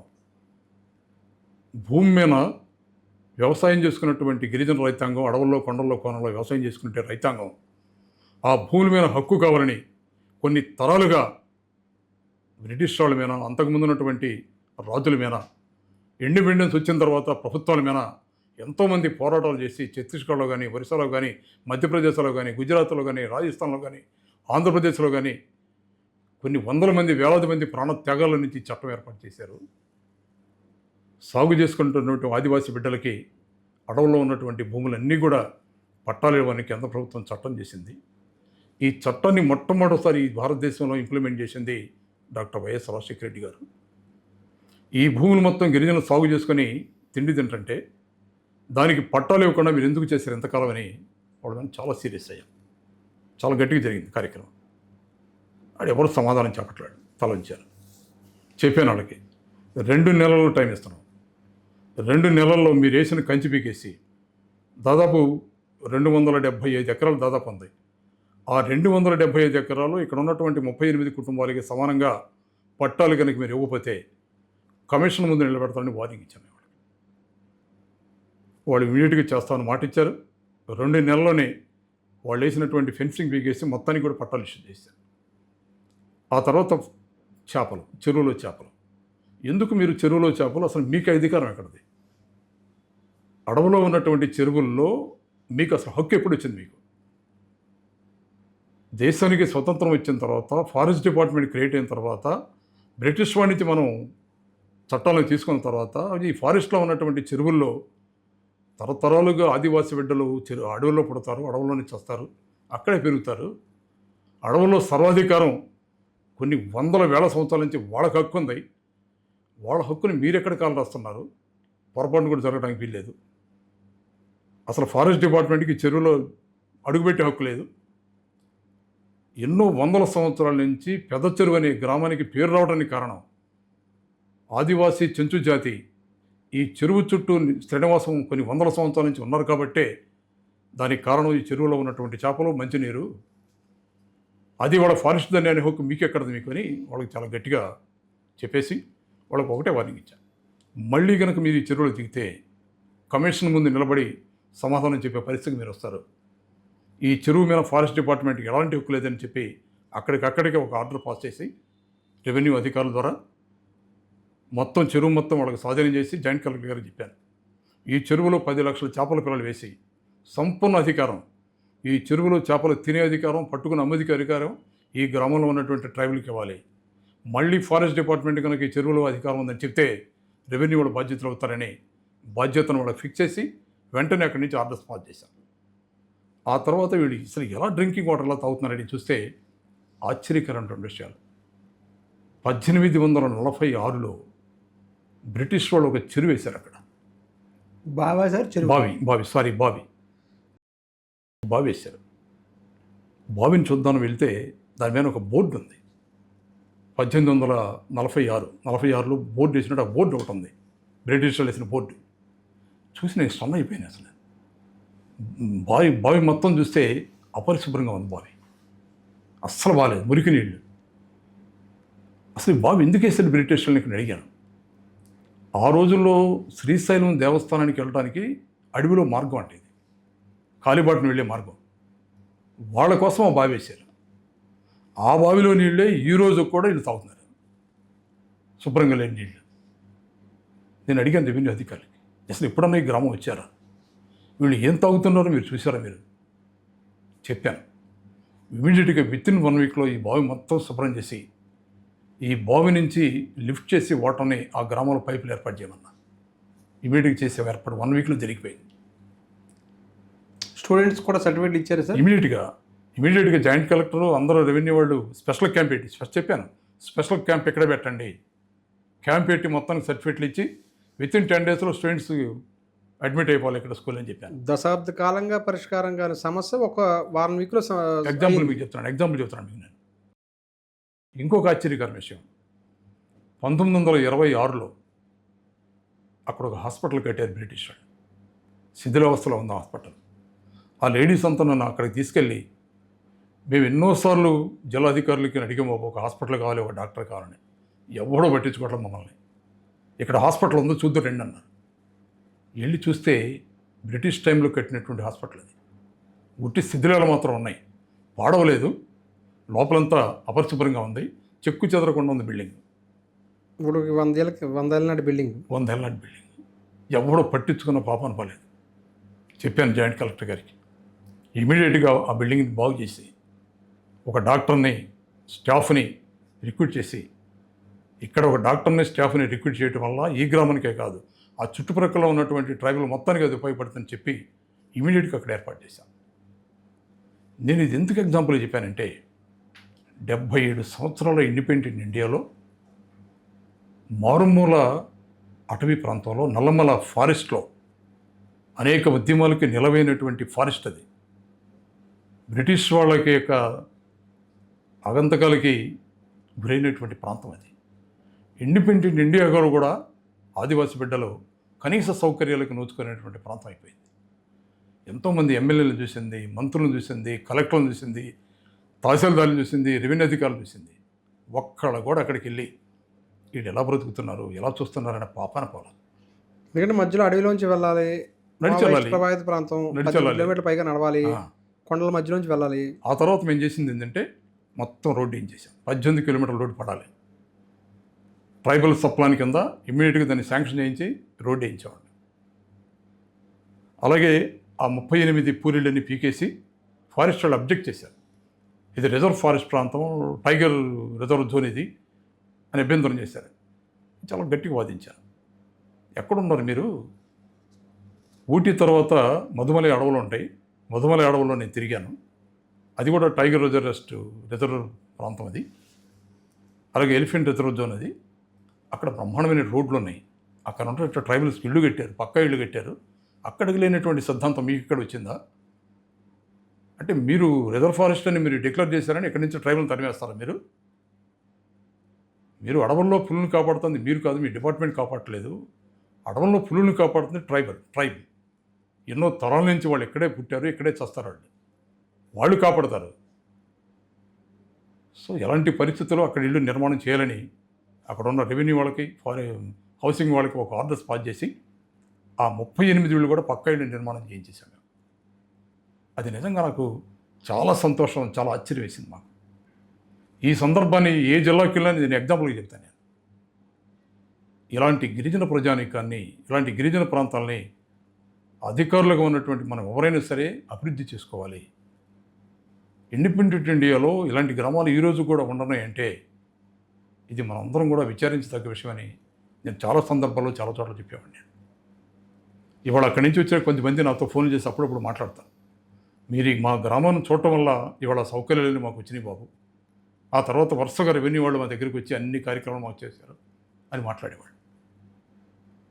మీరు ఎస్టీ కమిషన్ చైర్మన్ అయిన తర్వాత కమిషన్లో లేదంటే దాని పనితీరులో ఏమైనా మార్పులు తీసుకొచ్చారు సార్? వేగవంతం చేయడం కానీ, లేదంటే SMS ఇవ్వడం కానీ, రోజుకు వందలాది డైరెక్ట్ కలవడం కానీ, దాన్ని ఏమైనా మార్పులు ఏ విధంగా తీసుకొచ్చారంటే ఏం చెప్తారు? చాలా మార్పులు తెచ్చాం సార్ దానిలో కూడా. ఎందుకంటే చాలా సందర్భాల్లో పబ్లిక్ రిప్రజెంటేటివ్ జనంలోకి వెళ్ళిన తర్వాత జనాల నుంచి ఎవరైనా ఒక రిప్రజెంటేషన్ ఇస్తే వాళ్ళు సంబంధించినటువంటి అధికారులకు పంపించే ప్రక్రియ బాధ్యతాయుతంగా ఉండేది కాదేమో నాకు అనిపించేది. ఆ పిఏలకో లేదా పక్కన ఉన్నటువంటి ఎవరికో ఇచ్చేసి వాళ్ళు దాన్ని మర్చిపోయేవాళ్ళు. ప్రజలు కూడా ఏమనుకునేవాళ్ళు అంటే ఇలాంటి కాగితాలు మనం చాలా ఇస్తున్నాము, మనకే పని జరుగుతుందని మాట్లాడేవాళ్ళు. అది నా మనసులో ఉంది నాకు. అది కమిషన్లో బాధ్యత తీసుకున్న తొలి రోజునే చెప్పాను అధికారులకి, మన దగ్గరికి గ్రీవెన్స్ ఎవరు వచ్చినా కూడా ఒక కాగితం కానీ, ఒక మెయిల్ కానీ, ఒక వాట్సాప్ కానీ మనకు వస్తే ఇమీడియట్గా దాని మీద ఉన్న ఫోన్ నెంబర్ కానీ, అడ్రస్ కానీ మనకు కావాలి. తద్వారా వాళ్ళ దగ్గర నుంచి మనకు రిప్రజెంటేషన్ వచ్చింది, మీ రిప్రజెంటేషన్ వెంటనే పరిష్కరించడానికి సంబంధించినటువంటి అధికారులకు పంపిస్తామని వాళ్ళకి లెటర్ పంపించమని చెప్పాడు. కొన్ని వేల రిప్రజెంటేషన్లు మాకు వచ్చాయి. మొత్తానికి వాళ్ళ అప్లికేషన్లు రిసీవ్ చేసుకున్నట్టు వాళ్ళకి లెటర్లు పంపించేవాడు. లెటరా సార్, ఎస్ఎంఎస్ లేదంటే లెటర్ అఫీషియల్ లెటర్ పంపించేవాడు. లెటర్ పంపించిన తర్వాత దానిలో మెన్షన్ చేసేవాడు, మీ రిప్రజెంటేషన్ని సంబంధించినటువంటి కలెక్టర్కో లేకపోతే పోలీస్ ఆఫీసర్లకో లేకపోతే ఎవరు రెవెన్యూ వాళ్ళకి పంపించాము. 2 నెలలలోపు మాకు సమాధానం వస్తుంది, వచ్చిన వెంటనే మళ్ళీ మీకు సమాధానం తెలియజేస్తామని పంపించేవాడు.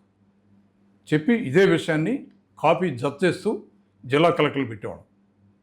సో రిప్రజెంటేషన్ మాకు వచ్చింది, ఇది మీకు జత చేసి పంపిస్తున్నాం, వాళ్ళకి సమాచారం మేము తెలియజేసాం, 2 నెలల్లో మీ దగ్గర నుంచి మాకు సమాచారం కావాలని మళ్ళీ కన్సర్న్ కలెక్టర్ రాసేవాడు. అంటే జవాబుదారీతనంగా ఉండాలి ఈ కమిషన్. మన దగ్గరికి వచ్చి ఒక ట్రైబ్ కానీ ఎవరన్నా మన దగ్గరికి వచ్చి ఒక రిప్రజెంటేషన్ ఇస్తే సరదాగా రారు. మనకి జిల్లాల్లో మారుమూల ప్రాంతాల నుంచి అక్కడికి వస్తారు, లేదా ఒక లెటర్ పోస్ట్ చేస్తారు వాళ్ళు మనకి. దాన్ని బాధ్యతాయుతంగా తీసుకొని మనం పనిచేయాలనేది నేర్పాం కమిషన్. వేలాది మందికి మేము లెటర్స్ పంపించేవాళ్ళం. విధంగా రిప్లై వచ్చిన తర్వాత అవసరమైతే చాలామందితో నేను జిల్లా కలెక్టర్లతో నేనే మాట్లాడేవాడిని, ఎస్పీలతో నేనే మాట్లాడేవాడిని.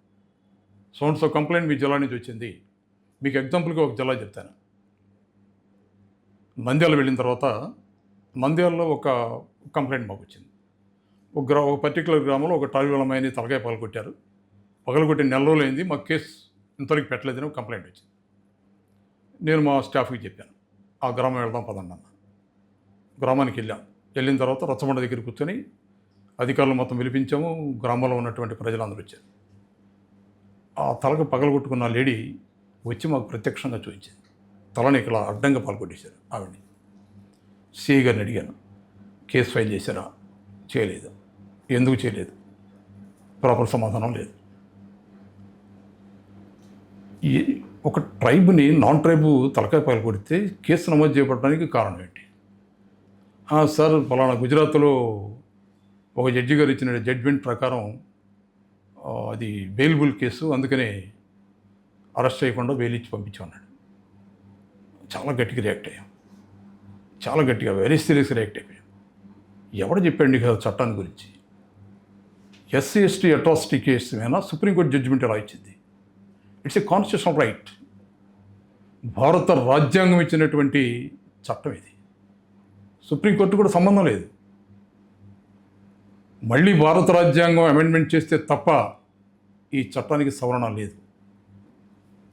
ఏ కోర్టు ఇది చెప్పింది మీకు అని చాలా సీరియస్గా అయిపోయిన తర్వాత అసలు వివాదం ఏంటంటే, ఆ గ్రామానికి వెళ్ళడానికి బరెల్ గ్రౌండ్కి, ఈ ఎస్సీ ఎస్టీ పీపుల్ వెళ్ళే బరెల్ గ్రౌండ్కి ఒక రైతు భూమిలో కూడా వీళ్ళు వెళ్తున్నారు. వెళ్ళటానికి వీలు లేదనేది రైతులు. మాకు వేరే మార్గం లేదు, రెవెన్యూ వాళ్ళని అడుగుతున్నాము, మార్గం పక్కించాలా మాకు ఏమని అడుగుతున్నాము, ఇవ్వట్లేదు మాకు, మరి ఏం చేయాలి మేము అనేది వీళ్ళ వాదన. ఇష్యూ అది పెద్దదైపోయి ఆ లేడీని తలకపాలు కొట్టారు. సరే, మేము అక్కడ సీరియస్ అయిపోయాము. మరుసటి రోజు మీడియాలో చాలా పెద్ద ఇష్యూ అయిపోయింది అది. ఆ తర్వాత జిల్లా హెడ్ క్వార్టర్కి వెళ్ళి ఆ మరుసటి రోజే కలెక్టరేట్లో అధికారులందరితో రివ్యూ. సరే, మిగిలిన విషయాలు అయిపోయిన తర్వాత ఈ పర్టికులర్ కేసుని పట్టుకొని ఆ లేడీని డయాస్ మీదకి రమ్మని ఎస్పీ మన జిల్లాలో చేసిన ఆయనే ఇక్కడ మనకి అడిషనల్ ఎస్పీగా చేస్తూ ఇక్కడ డీసీపీ కూడా చేశాడు. ఆయన జిల్లా ఎస్పీ, నాకు కూడా మంచి మిత్రుడే. ఎవరు సార్ ఆయన? పాడేరులో కూడా చేశారు ఆయన ఎస్పీగా.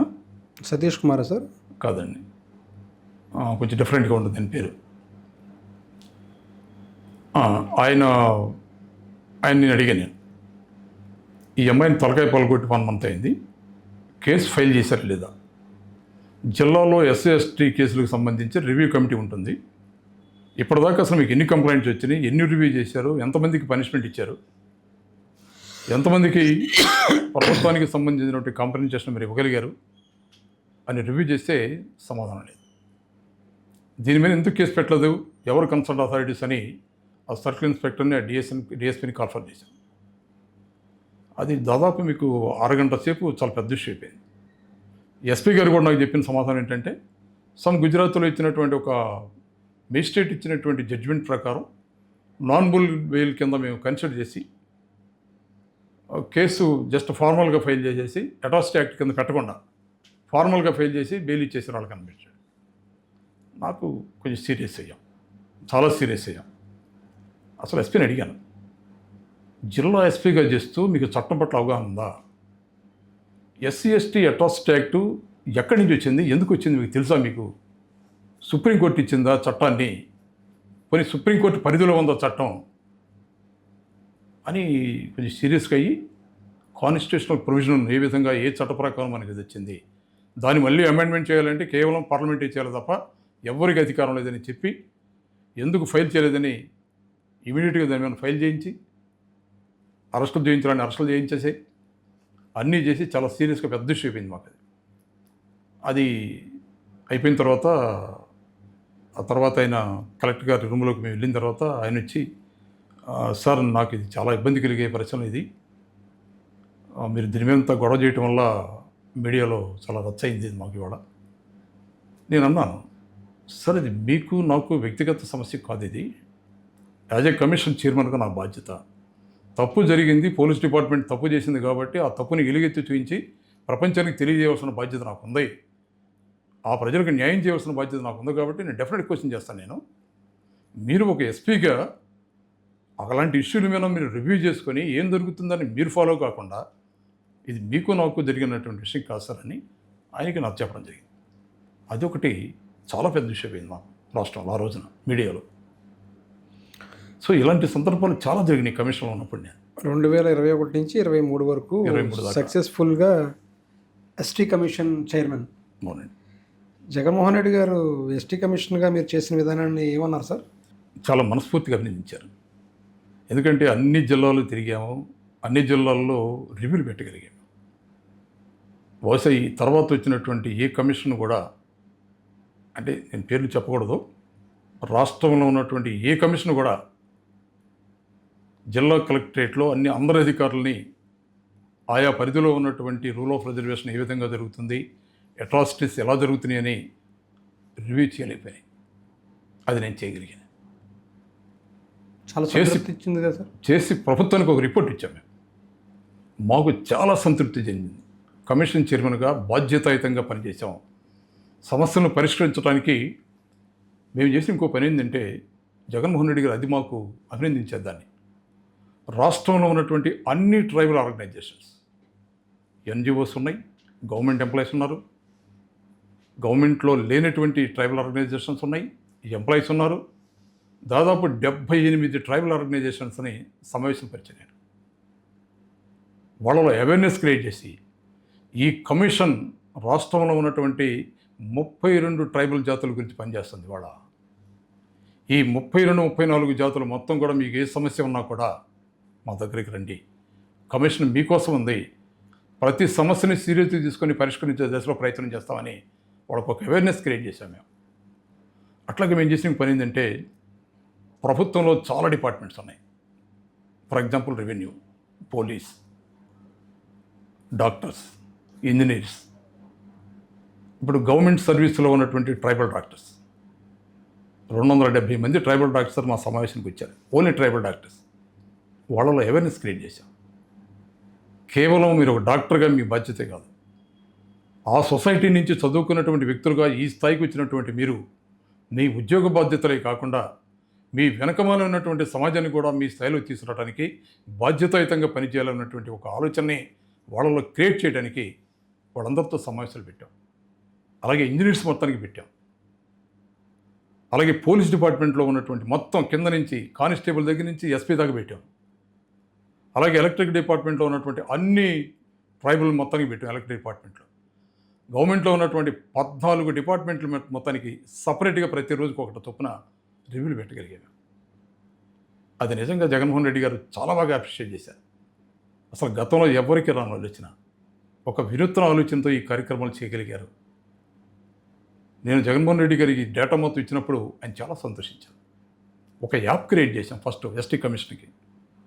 ఆ యాప్లో కూడా మీరు ఎంటర్ అవ్వచ్చు. ఎస్టీ కమిషన్ యాప్ ఉంటుంది, అది క్రియేట్ చేసాం మేము.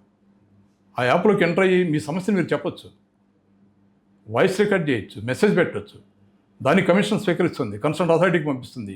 రిప్లై ఇచ్చిన తర్వాత మేము మీకు మెసేజ్ ఇస్తాం, మళ్ళీ అది మీరు ఫాలో కావచ్చు. అంతకుముందు ఎప్పుడు అలా లేదు, అసలు చరిత్ర లేదు, ఏ కమిషన్ లేదు, మేము కాదు, ఎవరు చేయలేదు, దేశంలో కూడా ఎక్కడ లేదు, దేశంలో లేదు. ఫస్ట్ మేము చేసాం, అది ఒక యాప్ క్రియేట్ చేసాం కమిషన్కి. అంటే ఎలా ఐడియా వచ్చింది సార్ యాప్ క్రియేట్ చేయాలని? ఎలా ఐడియా అనిపించింది? వేరే దేశాలు ఏమైనా అధ్యయనం చేశారా లేదా ఎక్కడ?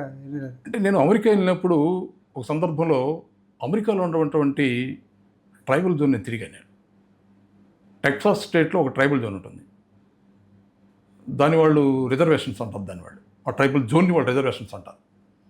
ఆ ప్రాంతాలకు వెళ్ళినప్పుడు అసలు వీళ్ళు ఏం చేస్తున్నారు, ఎలా చేస్తున్నారని దాని మీద చాలా స్టడీ చేశాను. రవీంద్రనాథ్ గారి టెక్సాస్ మెడికల్ కాలేజీలో ప్రొఫెసర్ ఉన్నాడు నా ఫ్రెండ్. ఆయనకి అక్కడ ఉన్న వాళ్ళతో బాగా కాంటాక్ట్ ఉంది. వాళ్ళతో మాట్లాడి ఆ రిజర్వేషన్కి నేను వెళ్ళాను. వెళ్ళి చూసిన తర్వాత నాకు అనిపించింది, నాకు ఇవన్నీ నేను స్టడీ చేసింది చాలా. దాన్ని నేను ఎక్కడికి ఏ దేశానికి వెళ్ళినా కూడా అక్కడ ఉన్నటువంటి ఈ లోయర్ క్లాస్ పీపుల్ యొక్క స్థితిగతులు ఎలా ఉన్నాయి, వాళ్ళ ఎకానమీ ఏంటి, వాళ్ళ పొలిటికల్ స్ట్రక్చర్ ఏంటి, సోషలాజికల్ స్ట్రక్చర్ ఏంటి అనేది నేను స్టడీ చేస్తాను. నేను ప్రధానంగా ట్రైబల్ ఇష్యూ మీద నేను ఫోకస్ చేస్తాను. నేను ఆ ఫోకస్ చేసినప్పుడు నాకు ఆ ట్రైబల్ నుంచి వచ్చినటువంటి ఒక ఆలోచన, నాకు అది ఆ లోకల్ గవర్నమెంట్స్ యాప్ ద్వారా కూడా వాళ్ళు క్రియేట్ చేస్తున్నారు. నాకు అప్పుడు అనిపించింది, ఇది మనం ఎందుకు చేయకూడదు దీన్ని అనిపించింది నాకు. దాన్ని ఫస్ట్ టైం వచ్చి నేను ఇక్కడ ఇంట్రడ్యూస్ చేశాను. నేను అది చాలా సక్సెస్ఫుల్గా రన్ అయింది. దురదృష్టం తర్వాత వచ్చినటువంటి ప్రభుత్వం మారిన తర్వాత అది ఇప్పుడు ఎక్కడుందో కూడా తెలియదు. అది ఎంతో సౌకర్యంగా ఉండేది. ఇప్పుడు చిత్తూరు నుంచి ఏదైనా మాకు కంప్లైంట్ వస్తే, చిత్తూరులో అటవీ ప్రాంతాల్లో ఏనుగులు ధ్వంసం చేసి కొద్దిమంది ట్రైబ్స్ చనిపోయినప్పుడు మాకు కంప్లైంట్ వచ్చింది. అది యాప్ ద్వారా మాకు కంప్లైంట్ వచ్చింది. ఇమీడియట్గా మరుసటి రోజు మేము ఆ ప్రాంతానికి వెళ్ళాం. అక్కడికి వెళ్ళి అవన్నీ చూసిన తర్వాత అక్కడ సరైనటువంటి నివారణ చర్యలు తీసుకోవాలని ఆ నెక్స్ట్ రోజు ఆ జిల్లా కలెక్టర్ గారికి రివ్యూ పెట్టి ఆ సమస్యను పరిష్కరించడానికి మేము ప్రయత్నం చేసాం మేము. సో ఈ విధంగా యాప్ ద్వారా చాలా కార్యక్రమాలు చేసాం మనం. మాకు వచ్చిన సమాచారాన్ని పెట్టుకొని, మాకు వచ్చిన రిప్రజెంటేషన్తో పాటు వాళ్ళకి సమాధానం యాప్ ద్వారా వెళ్ళింది. మళ్ళీ ఇప్పుడు వాళ్ళకి తెలియపోయినా, కొద్దిమంది ట్రైబ్స్కి తెలియపోయినా, వాళ్ళు చదువుకున్న పిల్లలతోటి అది ఓపెన్ చేసి చూసుకునేవాళ్ళు, వాళ్ళ సమాధానం కూడా. దురదృష్టం తర్వాత వచ్చినటువంటి పరిస్థితులు ఇప్పుడు యాప్ ఎక్కడుందో తెలియదు.